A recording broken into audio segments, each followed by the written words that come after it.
Voici quelques-unes des manières dont on peut décrire Dieu dans la nature. L'ordre et la complexité de l'univers, la nature montre une complexité et une organisation remarquables, depuis les lois de la physique qui gouvernent le comportement des particules subatomiques jusqu'à la structure des galaxies et des étoiles. Cette complexité et cet ordre peuvent être vus comme une manifestation de la présence de Dieu dans la nature. La beauté et la diversité de la création. La nature est remplie de beauté et de diversité, depuis les paysages majestueux des montagnes et des océans jusqu'à la variété des espèces vivantes. Cette beauté et cette diversité peuvent être vues comme une expression de la créativité et de la générosité de Dieu.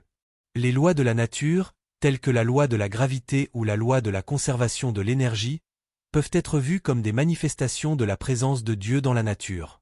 Ces lois gouvernent le comportement de l'univers et assurent son ordre et sa stabilité. La vie et la conscience sont des phénomènes complexes et mystérieux qui peuvent être vus comme des manifestations de la présence de Dieu dans la nature. La vie est une expression de la capacité de l'univers à créer et à maintenir des systèmes complexes et organisés.